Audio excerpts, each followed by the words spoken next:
You that are familiar with motorcycles, no one survives a motorcycle accident at 75 miles per hour. And the fact that I'm here is just God's grace. And I just, again, thank you for all your help.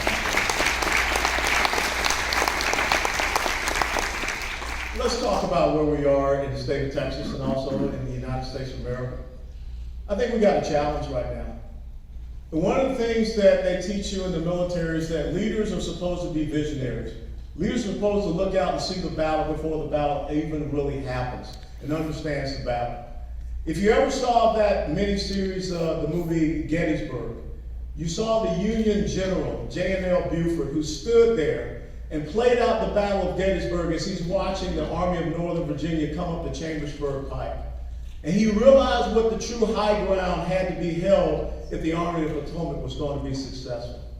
And that's why he fought the delaying action, getting pushed back to Cemetery Ridge, which enabled the Army of the Potomac to eventually, 2 days later, defeat Robert E. Lee at the Battle of Gettysburg.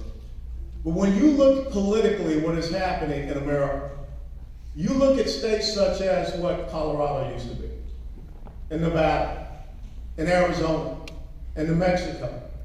You look at what just happened in the last election cycle, 2019, with the state of Virginia, the state that gave us our first and third presidents, the author of our Declaration of Independence, the author of our United States Constitution.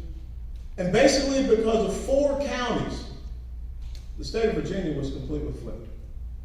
Mainly Northern Virginia, Fairfax and Prince William counties. And look at the agenda that has come into the state of Virginia, which was part of the birthplace of America's freedom. When you think about how the Sons of Liberty once stood for freedom and liberty in the state of Massachusetts, when you think about those patriots that came out of their taverns, came out of their homes in Lexington Green, and now think about what Massachusetts represents today. Look at what is happening in the great state of Texas, where every single major population center in the state of Texas is not run by constitutional conservatives. It's not really run by Democrats like they used to have Democrats in Texas, the old blue dog conservative Democrats. It's being run by progressive socialists who are attacking our businesses, who are attacking individuals, their rights, their freedoms, their liberties. And that's in the great state of Texas, where everyone across the United States of America believes that there's going to be a stand for liberty and freedom. It's going to happen right here in Texas. There's a fight that is happening. And the fight that will define the United States of America is the ideological battle between constitutional conservatism and progressive socialism, and that is here. And if we cannot go out and wholeheartedly deliver that message, if we cannot go out proactively on offense and deliver that message, if we cannot go into the major population centers where the Democrats believe that they're the strongest, but yet you see the greatest amount of failure of their policies and their programs in the places that they own. Ladies and gentlemen, when we talk about what is happening in America, it's about the rule of law, it's about the mob rule. And the mob rule is coming from the places where the Democrats have been in charge of for 60, 70 years. We have got to get in there and deliver our message. Now, some of y'all may be nervous about someone else coming in and being the chairman of the Republican Party of Texas. In my 22 years in the United States military and in the 245 years of the United States Army, there have been a whole lot of changes of command. But we sing a song, and that song says the Army goes rolling along. We don't stop. If a leader goes down, someone else is ready to step up. They're ready to come in and say, what do we sustain, what do we improve, and we continue to do what we call Charlie Mike, continue the mission. So whatever is going on that is good and positive, that is right with the Republican Party of Texas right now will continue on. But it's time to start looking at where we can make improvements. If you're concerned about fundraising, since this old soldier got back from Afghanistan in 2008, I've raised over $50 million in congressional races and for conservative causes. I can raise money. The important thing about raising money is that resources come when people know that there's a return on their investment, when people know that there's a movement, when people know that there's a message. And we have to be able to go out and run ads I think that's one of the things that Republicans have not been able to do very successfully. We are our own worst marketing and communications and PR firm. We have got to change that, and I think it starts right here with this Republican Party of Texas.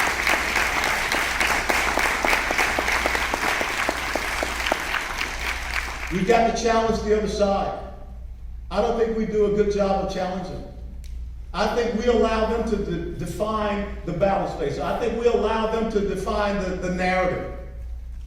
I want you all to go, when you get home, and download an incredible documentary that was just released yesterday, right here in the state of Texas. That documentary is called Uncle Tom. That documentary was released on Juneteenth. Juneteenth is an important date in the state of Texas because Juneteenth is all about emancipation. We are talking about a battle to emancipate people right now.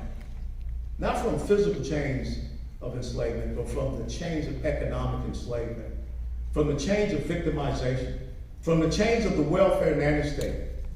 And sadly, if you want to talk about the real failure, we don't need to have the discussion about racism. And it's about time that Republicans stop getting dragged down into the rabbit hole that the other side wants to talk about, and we start determining what should be discussed in America.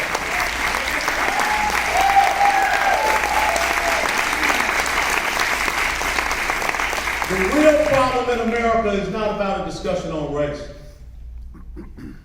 You're looking at a guy that was born in a blacks-only hospital in 1961. My dad was just a corporal in World War II. He challenged me to be the first officer in the family. And just 3 days ago, maybe some of y'all saw, my nephew just got selected to be a lieutenant colonel in the United States Army. That's the stories that we have to start telling. The stories about being victors and not being victims.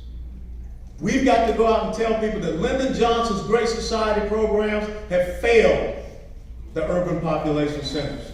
That's the real story. That's the real cause of what we see happening in the United States of America.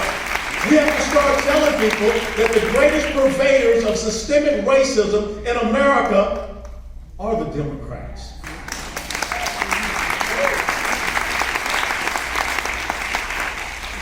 And that's what I want to do. I want to go on offense. I want to fight. And if there's a place to fight, it's in the great state of Texas. There's a reason why the entire Democrat Party came against a freshman member of the United States House of Representatives in 2012. The George Soros put $5 million in against him. Nancy Pelosi put in $3 million against him. An organization came from San Francisco to South Florida against him because of what he stood for and what he represented. They could not have that image out in the public sphere in the United States of America. That image will be leading the Republican Party of Texas. It's not about my name, it's about what we represent. Always remember that 2 years after Juneteenth, the Republican Party of Texas was founded by the very same people that found out in 1865 that they were just made free. That's our history. That's our legacy. We free the enslaved. We offer empowerment, not enslavement. We talk about individual sovereignty, not collective subjugation. We talk about growth, opportunity, and prosperity. We don't talk about enslaving people. We don't talk about destroying will and determination. We don't destroy families. We don't destroy, kill, and murder the unborn. That's right.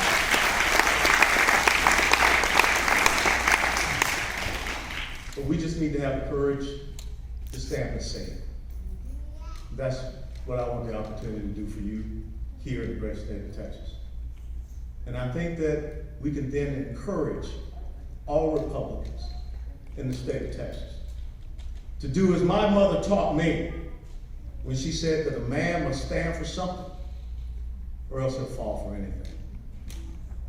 America is watching Texas. Colorado didn't do it. New Mexico didn't do it. Nevada didn't do it. Arizona is almost about to not do it. Virginia didn't do it. Texas will defeat progressive socialism. I will deliver that. God bless you all. God bless you.